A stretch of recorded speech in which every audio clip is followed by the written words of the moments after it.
हमारे साथ मौजूद हैं मोहम्मद साहब। मोहम्मद साहब। जी भाई, वालेकुम अस्सलाम। मुफ्ती साहब, अभी 2-3 दिन पहले यूट्यूब पे एक लाइव क्रिश्चियन कोई ईसाई था, उसकी लाइव हो रही थी। तो उसमें वो जो इस्लाम को गलत साबित कर रहे थे, और उसमें उनके साथ कोई एक पाकिस्तानी एथीस्ट भी था जो उनका साथ दे रहा था। लेकिन वो ये नहीं देख रहे थे कि वो खुदा को नहीं मानता है, बस वो इस्लाम के खिलाफ बोल रहा है। तो वो साथ में जो है डिबेट कर रहे, मुसलमानों को जो है उल्टा सीधा बोल रहे थे। तो मैं उसमें ज्वाइन हुआ और उसमें उन्होंने 3-4 सवाल मेरे से किए। तो उनके तो जवाबात मैंने दे दिए, लेकिन 2-3 सवाल पे मैं अटक गया, तो उसके सवाल के जवाब आपसे जानने थे। तो पहली बात तो ये कि आपको ज्वाइन नहीं होना था, जी। क्योंकि आप इस फील्ड के एक्सपर्ट मुझे मालूम नहीं होते हैं। तो आप बिल्कुल आप जा सकते हैं, लेकिन अगर आप एक्सपर्ट नहीं है इस फील्ड के, तो आप किसी जोश के नतीजे में किसी भी इस तरह की स्ट्रीम में ज्वाइन ना हो, चूंकि ये आपका काम नहीं है। जी। ठीक। जी तो मुफ्ती साहब, आपको मैं ज्वाइन इसलिए हुआ था क्योंकि वो लोग जो है ना, पहले जो बातें कर रहे थे ना, वो बहुत बच्चों की जैसी बातें थी। मतलब वो कह रहे थे कि जो आप सब ने जो है कुरान जो है आसपास में जो वाकयात हुए थे और जो उन्होंने सुना उसमें से लिया। मसलन की लात मनात और उज्जा जो है, वो उस वक्त तो अरब लोग समझ जो है गया, उनको पूजा मैं किया समझ करते गया थे। हूं। ये बहुत सी बुनियादी बातें आम मुसलमान को पता होती हैं, लेकिन जब आप डीप में जाते हैं तो बहुत से मुसलमानों को, अक्सर मुसलमानों को नहीं पता होता, चूंकि वो थियोलॉजी में एक्सपर्ट नहीं होते। तो मैं तो इसीलिए ऐसी जगहों पर जाने से आम मुसलमानों को रोकता हूं, और आज से जी। नहीं, साल साल से मना कर रहा हूं। तो इसलिए आप इस चीज को लाजिम कर लें कि इस तरह की कोई भी वीडियो आए तो ज्वाइन होने की कतई कोई जरूरत नहीं है। It is not your responsibility. Even ये कि आपको पता हो। अब बोलें आप ठीक है आगे। मुफ्ती। मुफ्ती साहब, उन्होंने एक हदीस बताई थी सही मुस्लिम की, वो 1423 मेरे ख्याल से नंबर था। तो उसमें रज़ात का चैप्टर था, और उसमें ऐसा लिखा था कि रज़ात पहले जो है। कबीर का मसला है, रज़ात कबीर का मसला है, सालिम मौला हुज़ैफा की रिवायत है, वही है ना? जी, वो कि पहले ये आए थे, वहाँ आयशा ने कहा कि हम कुरान में पढ़ा करती थी आप सल्लल्लाहु अलैहि वसल्लम के इंतकाल तक। तो वो हम्म, कह रहे थे इससे कि कुरान जो है प्रिजर्व नहीं है। ठीक। तो वो हदीस सबसे पहले निकाल कर लाते हैं। क्या था वो? मुस्लिम हदीस नंबर क्या है भाई? 1423 मेरे ख्याल से, इंटरनेशनल नंबरिंग के मुताबिक। सही मुस्लिम 1423। नहीं, नंबर गलत है। बहरहाल वो हदीस मेरे जहन में आ गई, लेकिन मैं चाहता हूं कि वो अल्फाज मेरे सामने आ जाए। ये इस पर तो नहीं आई? जी, वो इंटरनेशनल नंबरिंग के मुताबिक है, मेरे ख्याल से कुछ डिफरेंस होगा। नहीं, मतलब वो भाई 1423 है ना सही मुस्लिम में? 1423 मैंने आगे पीछे भी देख लिया, वो हदीस नहीं आ रही है, ये चैप्टर ही नहीं है। तो मुझे रेफरेंस दे। जी, मैं चेक कर सकता हूँ गूगल पे, कॉल डिस्कनेक्ट हो जाएगा। हाँ, तो दोबारा आ जाइएगा। चलें ठीक है। जी। मुआविया हैदर। हाँ जी भाई। बोले भाई, माइक अनम्यूट करिए। मुआविया हैदर साहब, मुआविया हैदर साहब, चलें आप आराम करें थोड़ा देर। फ्रेंड्स, अस्सलाम वालेकुम वालेकुम रहमतुल्लाहि व अस्सलाम व रहमतुल्लाहि व बरकातुहू। जी भाई। जी मुफ्ती साहब, मेरा सवाल था जो आने वाली ईद को लेकर, ईद उल अज़हा को लेकर था। हम्म। तो बहुत सारे नॉन मुस्लिम सवाल करते हैं कि ये ईद उल अज़हा को लेकर कि क्यों तुम जानवरों को ऐसे ही ज़ुबह करते हो, उसको पहले अच्छे से खाना वाना खिलाते हो और हम्म। फिर उसको पाल पोस के बड़ा करके फिर उसको मार देते हो। हम्म। तो हमारा आर्ग्यूमेंट ये होता है कि हम ये बोलते हैं कि देखो, इसी तरीके से हम ये जस्टिफाई करने की कोशिश करते हैं हम्म। कि खुदा ने हमको अलाउ किया है कि हम नॉन वेज खा सकते हैं, और ये हम्म। नेचर का इकोसिस्टम उस तरीके से चलता है कि एक लिविंग क्रिएचर दूसरे लिविंग क्रिएचर पे डिपेंड होता है। इसी तरीके से हम भी ऐसे लिविंग क्रिएचर्स को मारकर खा सकते हैं, मतलब जो भी अलाउड है।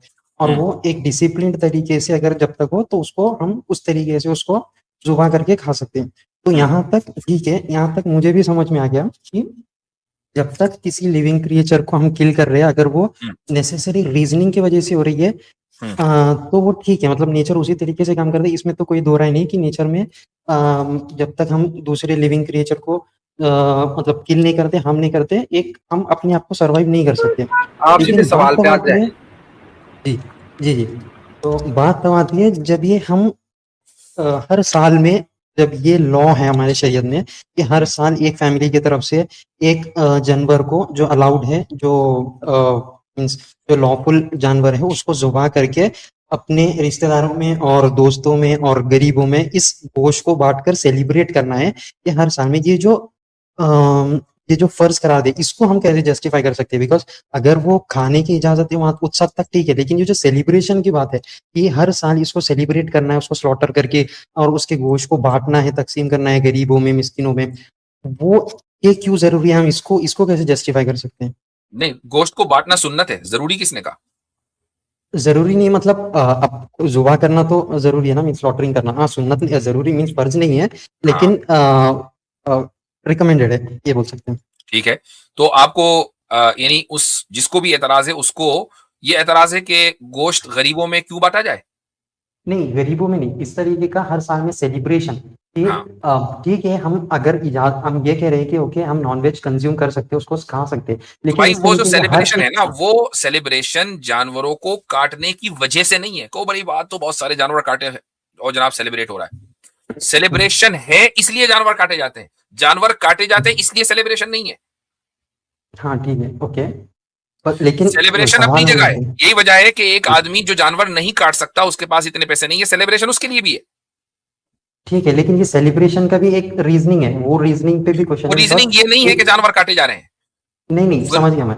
हाँ, रीजनिंग तो यही है ना कि एक इवेंट हुआ था, उस इवेंट को हमेशा के लिए, कयामत तक के लिए याद रखने के लिए हमको हाँ, ये कमांड दिया गया है कि आप भी हम्म, इसको, लेकिन हर इवेंट तो ऐसा नहीं है, मतलब हम ऐसे बहुत सारे सेलिब्रेशन करते हैं, ऐसे बहुत सारे फेस्टिवल्स है हम्म, जिसको हमको उस इवेंट को करने की जरूरत नहीं है। फॉर एग्जाम्पल मुहर्रम हो गया, उसमें कोई मातम भी बनाता है तो हम ये कहते हो कि भाई उस इवेंट को करके सेलिब्रेट नहीं करना है, हम्म, उसको विदाउट करके, उसको याद करके इंस्टेड गरीबों में कुछ शरबत और ऐसे बांट के उसको सेलिब्रेट, लेकिन ये हम इवेंट, उस इवेंट को करके हम सेलिब्रेट करते हैं, हम्म। तो प्रॉब्लम यहाँ पे। अगर वैसे मैंने शुरू में इसका जवाब दिया है, मैं एक चीज आपको थोड़ा सा, आप रुके यहीं पर, और ये जो मोहम्मद साहब है इनको ऊपर ले लीजिए ताकि बात मुकम्मल अभी हो जाए, वरना मेरे जहन में वही चीज रहेगी। मोहम्मद साहब को ऊपर लेने जरा। हाँ भाई, तो जी मुझे इस हदीस किताब, नंबर 1452। नहीं मुझे वो मिल गई है ना, वो किताब में मैंने इस हदीस का के ताल्लुक से लिखा है मेरी अपनी किताब में। तो ये है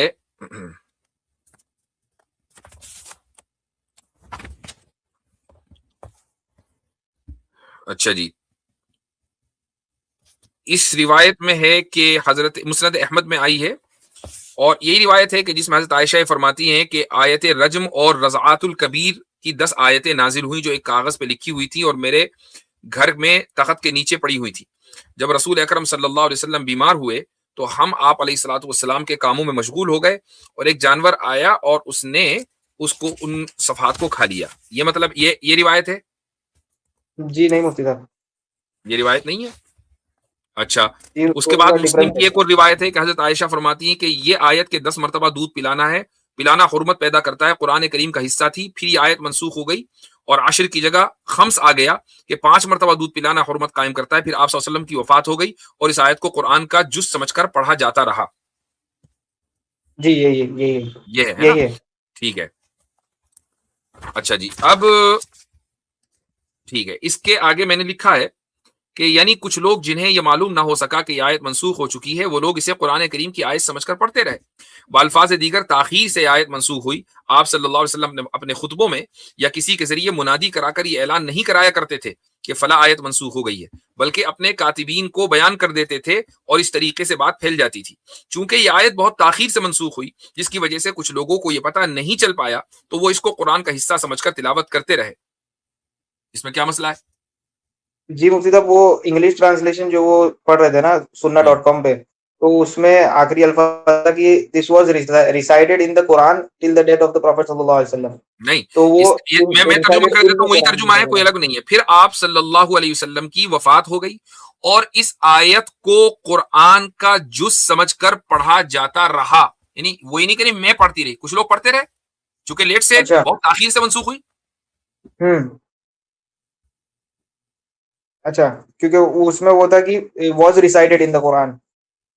भाई वहुन्ना फीमा युक़रअ मिनल कुरान, और इस आयत को कुरान का जुज समझकर पढ़ा जाता रहा। अच्छा, ठीक है, मतलब वो तर्जुमे में वो कुछ अल्टरेशन करके बता रहे होंगे। जो भी है, आपके सामने बात वाज़ेह हो गई? जी जी मुफ्ती साहब। ठीक, चलें। जब एक और पूछ लूं। एक हक की बात चल रही है और वो दूसरे को लाइन पे लगा रखा है हमने। वो क्योंकि वही एक और उसी स्ट्रीम की बात अगले हफ्ते आइएगा भाई, अगले हफ्ते आइएगा। चलें।